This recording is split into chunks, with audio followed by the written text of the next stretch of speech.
ជាទូទៅធ្មេញទឹកដោះគឺចាប់ផ្ដើមរង្គើនៅពេលដែលធ្មេញស្រុកឬគេហៅថាធ្មេញថ្មីហ្នឹងគឺចាប់ផ្ដើមដុះចេញមកពីព្រោះនៅពេលដែលធ្មេញស្រុកចាប់ផ្ដើមដុះចេញមកគឺដុះនៅខាងក្រោមឬធ្មេញទឹកដោះដែលធ្វើឲ្យឬធ្មេញទឹកដោះនោះរលាយហើយសឹករហូតដល់ក្បាលធ្មេញទឹកដោះជាប់តែនៅលើសាច់អញ្ចាញដែលនោះហើយដែលធ្វើឲ្យធ្មេញទឹកដោះគឺរង្គើចន្លោះពេលដែលធ្មេញរង្គើធ្មេញទឹកដោះរង្គើគឺនៅចន្លោះពេលអាយុចាប់ពី5ឆ្នាំកន្លះរហូតដល់12ឆ្នាំកន្លះធ្មេញទឹកដោះដែលចាប់ផ្ដើមរង្គើមុនគេគឺជាធ្មេញទឹកដោះដែលស្ថិតនៅផ្នែកខាងក្រោមផ្នែកខាងមុខបន្តមកទៀតគឺជាធ្មេញទឹកដោះដែលស្ថិតនៅខាងលើផ្នែកខាងមុខហើយដេញបន្តទៅគៀមក្រោយទៅតាមដំណាក់កាលនិងអាយុកាលនៃធ្មេញនីមួយៗជាទូទៅក្នុងករណីដែលធ្មេញទឹកដោះរង្គើអាចមានពីរករណីបើសិនជាក្នុងករណីធ្មេញនោះរង្គើខ្លាំងមានន័យថាឬធ្មេញទឹកដោះគឺរលាយអស់ច្រើនតាមមកអាចធ្វើការដកធ្មេញឲ្យកូនបានប៉ុន្តែបើសិនជាក្នុងករណីធ្មេញទឹកដោះនោះរង្គើតិច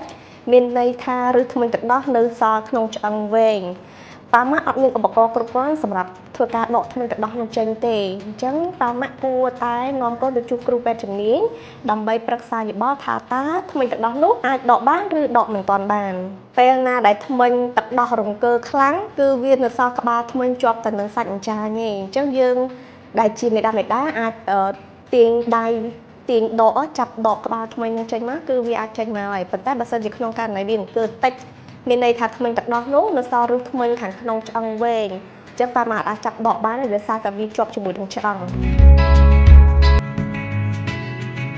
បើសិនជាក្នុងករណីប៉ាម៉ាក់ចង់ជួយ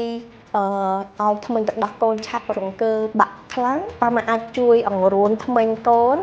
ដោយចាប់ដើមលាងដៃឲ្យស្អាតហើយអង្រួនតាមចលនារុញចេញក្រៅចូលក្នុងឬម្យ៉ាងវិញទៀតគាត់ឲ្យកូនរបស់គាត់ហ្នឹងយកអណ្ដាតរុញធ្មេញរបស់គាត់លេងម្ដងពីរដងក្នុងមួយថ្ងៃទៅនោះក៏អាចជួយឲ្យធ្មេញទឹកដោះរបស់គាត់ហ្នឹងឆាប់រង្គើបាក់ដែរ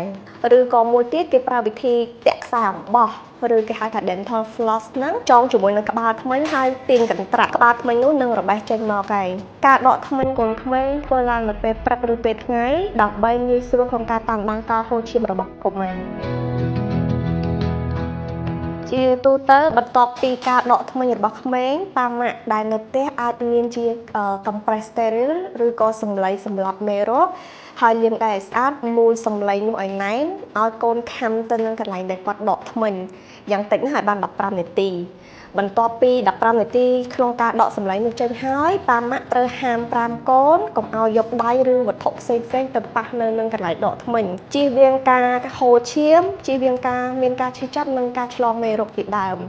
ហើយដើម្បីកាត់បន្ថយការឈឺចាប់ប៉ាម៉ាក់អាចប្រើថ្នាំបំបាត់ការឈឺចាប់ទៅតាមអាយុនិងគីឡូកូនបានក្រោយពេលដែលដកធ្មេញហើយប៉ាម៉ាក់អាចឲ្យកូនញ៉ាំអាហារបានគ្រប់មុខប៉ុន្តែគ្រាន់តែជៀសក្នុងការទំពាទៅចំកន្លែងដែលកូនដកធ្មេញកាត់បន្ថយការឈឺចាប់ហើយនិងកាត់បន្ថយការហូរឈាមឬក៏អាចឆ្លងមេរោគផ្សេងៗ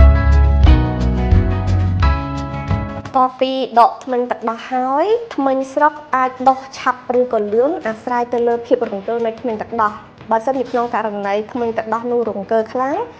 ពន្លកធ្មេញស្រុកនឹងឆាប់ដុះចេញមកដែរជាទូទៅអំឡុងពេល1ខែឬយ៉ាងយូរបំផុត6ខែបើសិនជាធ្មេញគាត់អត់បាក់សោះមានន័យថាដល់អាយុដែលគាត់ត្រូវបាក់ធ្មេញអស់ហើយ12ឬចន្លោះពី12 13ឆ្នាំហ្នឹងគាត់នៅតែអត់ដូរធ្មេញថ្មីអញ្ចឹងត្រូវតែជូនគាត់ទៅរកគ្រូពេទ្យជំនាញដើម្បីធ្វើការពិនិត្យឬក៏ដើម្បីថត X-ray មើលថាគាត់មានបាត់ធ្មេញគាត់មានកប់ធ្មេញឬក៏មានបញ្ហាផ្សេងៗអីអត់ចុងក្រោយនាងខ្ញុំសូមផ្ដាំផ្ញើដល់អាណាព្យាបាលគ្រប់រូបគឺចាប់ផ្ដើមធ្វើការសិក្សាស្វែងយល់ការថែទាំសុខភាពបាត់ធ្មេញរបស់កុមារចាប់ផ្ដើមសិក្សាស្វែងយល់អំពីដំណាក់កាលនៃការផ្លាស់ប្ដូរធ្មេញរបស់កុមារអាចធ្វើការសិក្សាស្រាវជ្រាវឬក៏សាកសួរអំពីគ្រូពេទ្យជំនាញទាក់ទងជាមួយនឹងការផ្លាស់ប្ដូរធ្មេញចាប់ផ្ដើមបង្រៀនកូនការថែរក្សាមាត់ធ្មេញហើយនឹងប្រាប់កូនអំពីសារៈសំខាន់នៃសុខភាពមាត់ធ្មេញនៅពេលដែលកូនមានបញ្ហាម៉ាក់ប៉ាអាចឆាប់យកកូនទៅជួបនឹងគ្រូពេទ្យជំនាញឬក៏យកកូនមកពិនិត្យជាមួយនឹងគ្រូពេទ្យជារៀងរាល់6ខែម្ដង